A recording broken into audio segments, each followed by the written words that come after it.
नारद जी ने जो धीमर गुरु बनाया था वो कौन था?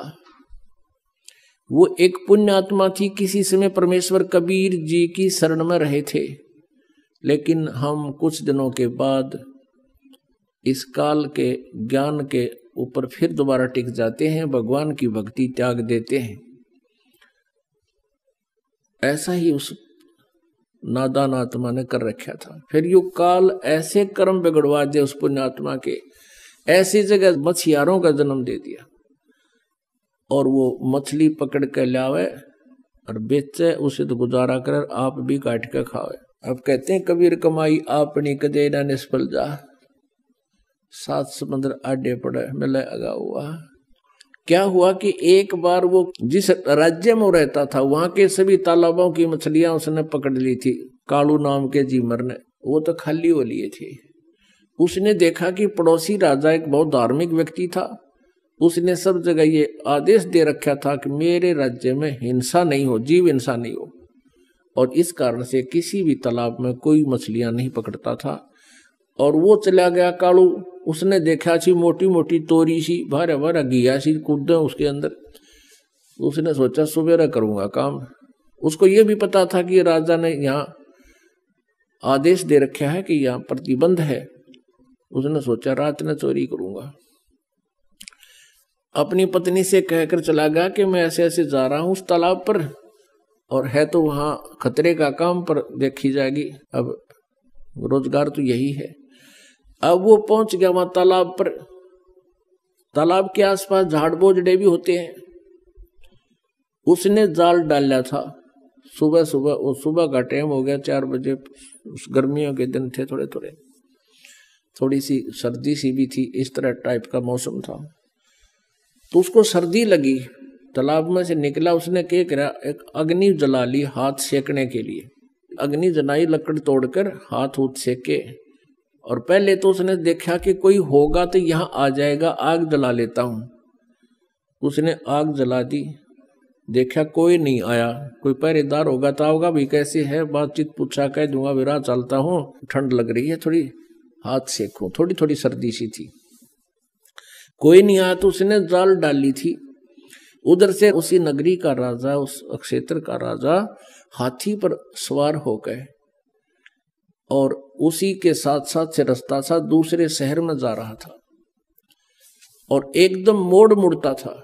उस मोड़ के मुड़ते ही राजा का पूरा काफिला एकदम बाहर आया, और उसकी नजर पड़ी, वो सारा ही 4 किले का फैसला था मोड़ का। एकदम घबरा गया वो कालू जीमर कि भाई आज तो बात बिगड़ेगी, राजा आ गया और आज तेरी सजाए मौत होगी, तेने कानून तोड़ दिया। वो डर गया। उसने क्या कर रखा था, एक लंगोट पहन रखा था शरीर पर, बस पानी में बढ़ने की तैयारी थी। तो उसने, और ऊपर बड़े बड़े बाल थे, दाढ़ी थी। उसने और कोई बात ना सूझी बचाओ कि जो राख लकड़ी जला रखी थी वो राख थी, उस राख को सारे शरीर पर, मुंह पर सारे ला के, और वहीं बैठ गया। वो धुआं सा बना हुआ था, थोड़ी थोड़ी आग सलग रही थी, साधु रूप बना के बैठ गया। वो राजा था धार्मिक, उसने देखा महात्मा बैठा है, वहीं काफिला रखवा लिया। अकरो को हाथी से नीचे उतारो, अंबारी वो लगा दी पड़ी सी, वो नीचे उतार दिया। और वो आंखें खोल कर देखा कि ले भाई मर गया आज तो तुम, आधी आधी खोल कर फिर बंद कर लेगा, आज मर गया, भी तो आ गया तेरी तरफ। उसने सोचा और कोई चारा भी नहीं है, अगर बच गया तो इससे मुद्रा में बच गया। राजा ने आवाज लगाई, प्रणाम किया, राम राम बोलिया। वो कड़ा बोला, बोलते पिछने पहचाना जा, कति मौन धारण कर गया। अब राजा ने सोची वे साधु संत अपनी भक्ति करते हैं, इनको गणा छेड़ा छाड़ी नहीं करनी चाहिए। 5 असरफी सोने की असरफी होती थी अच्छी, 10-10 ग्राम की, और वो 5 असरफी वहां पूजा रूप में उसके चरणों के पास रख दी। राजा थोड़ी देर बैठा, प्रणाम करके चल पड़ा। उधर से उसके डरते की, क्योंकि पिछले संस्कार अच्छे थे, उसका वो समाधिस्थ हो गया, और ऊपर सोपन सा देख रहा है। उधर से उसकी पत्नी को चिंता हुई कि आया नहीं, दिन के 10 बज गए।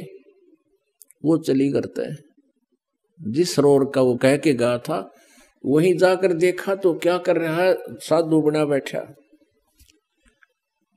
और उसकी पत्नी ने पहले तो उसको आवाज लगाई कि तू मर रहे गाड़ा की तो बैठा है, चाल जल्दी करने, कोई अड़ा आ गया, यहाँ आ गया तुझे पकड़ लेगा। हो ना उठिया तो उसके एक मारा कड़मड़ थप्पड़, ये खड़ा हो ले तू। उसने नो कहा मैं तो आज आया था जी, आज आया था जी। उसने सोचा ये राजा के सर्वेंट आगे की तय, नो कहा जी मैं तो आज पहली बार आया था। उसने देखा उसकी पत्नी, अपनी पत्नी से कहने लगा राजा कहाँ गया। उसकी पत्नी बोली राजा कौन था। राजा आया था यहाँ से। वो बोली राजा आता तेने छोड़ देता। फिर उसने देखा 5 असरफी रखी है। अब देखो कैसे परिवर्तन आता है।